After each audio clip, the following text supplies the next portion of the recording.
A couple of years back, I was fortunate enough to attend an Eric Kim street photography workshop in Manhattan, and what an experience it was. I'll link a video that I did about the workshop in the description below. It was such an awesome experience to learn from him and to learn with fellow students in that environment, probably the best place in the world to shoot street. Fortunately, I've been able to stay in touch with Eric since. Recently, I sent him an email asking for his advice in not only my direction on this YouTube channel of mine, but also just his advice on content and growing my channel. And I wanted to share with you, he's given me permission to do this, I wanted to share with you a little back and forth that I had with him in this email. I sent him an email saying that I continue to get so much joy and knowledge from his teachings, and what special people that I think that he and his wife Cindy are. Just such fond memories of the workshop. And I asked him actually about direction of someone who could mentor me in kind of my growth along with this YouTube channel, and something about a strategic partnership. Definitely invited him. And I'll say it again, Eric, if you watch this, I invite you and Cindy, please come to Austin and teach one of these workshops here. I'd love to maybe host you or do whatever I can to help. But his response was really to the point as usual. And he gave me two main pieces of advice. He said, first of all, it was interesting. He said, think of YouTube as a search engine and ask yourself, when I'm on YouTube, what do I search for? And he said, I think to start building your channel to provide knowledge, wisdom, and information and ideas in a more educational tutorial form. And that's right along the lines of what he does, of course. And then he said, keep it personal. I think that people subscribe because they build an emotional and personal connection. So do lots more vlogs of just you talking and introducing yourself and sharing your life story. Woo, man, when I read that, it just sent chills down my spine, and I told him so. I told him what powerful advice that was, and that I've been really summoning the courage to do both of those things, specifically, and especially along the lines of telling you more about my life story. The last little bit of the thread was him saying, please do, Joe, I believe in you, bro. Just be you. Honestly, you're such a good person with a good soul. Talk about how photography has personally empowered your life.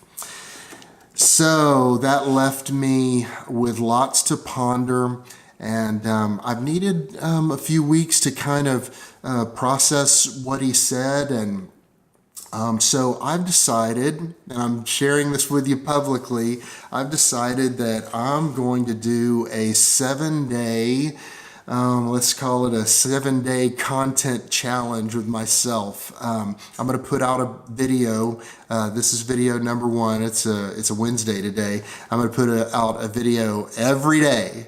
And I wanted to share with you just 3 brief things about how I intend on doing that.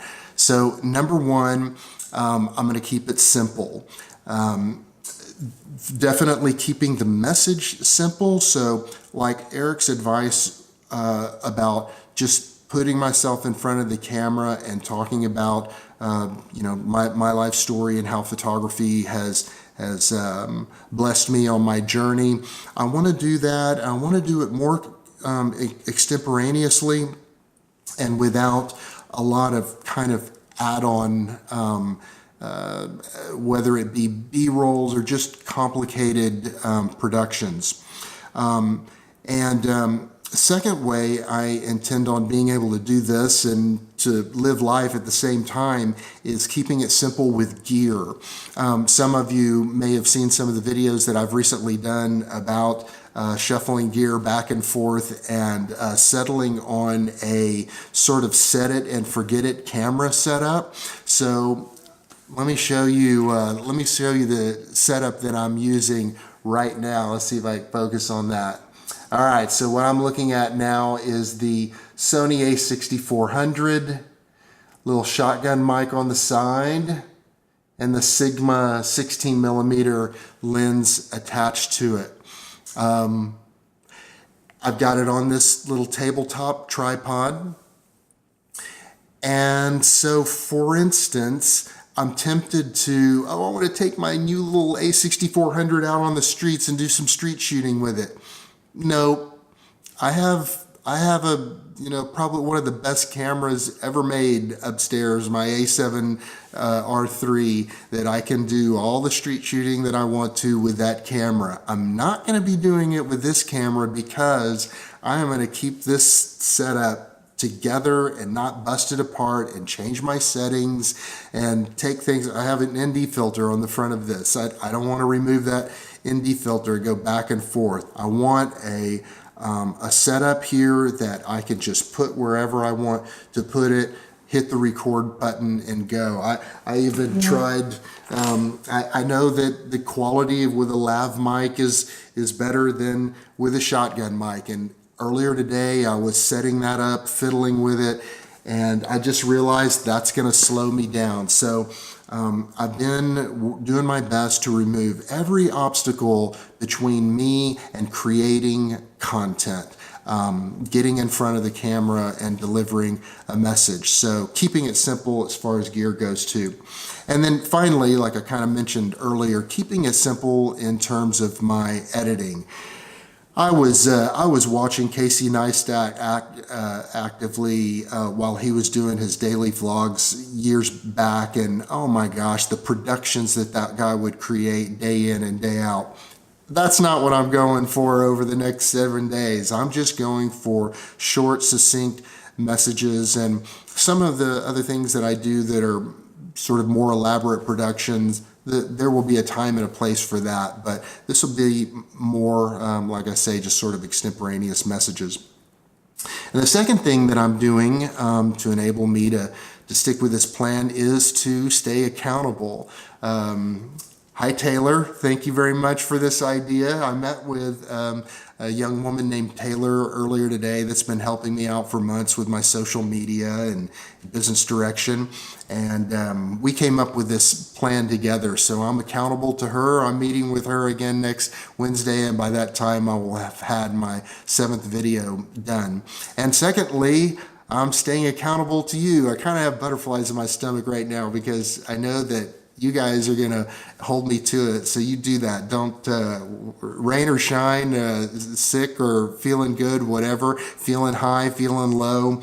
I'm going to be cranking out one of these videos every day. And then the final thing, and most definitely the most important thing, is following my own motto. And that is, as you notice at the end of each one of my videos, there's a screen pops up with my logo and the motto or tagline that your story matters. And I really do mean that. That's years ago that phrase just really resonated with me. And I'm not even sure where that's going to take me in the future, but I have a feeling it's going to stick with me for a long time, because it really is a guiding principle of mine that your story matters, and that the people that I encounter out on the streets, their story matters. It's one of the reasons why I love to interview people out on the streets so much. Even on the back of my business card here is, what is it? Yes, hello. Your story matters. So that said, I thought, you know what? My story matters too, and I need to, there's this creative itch that I've got to scratch inside about telling you more of my story and combining that with how photography has been such an incredibly healing gift to me through some mighty big challenges in life. So thanks for letting me share this message with you.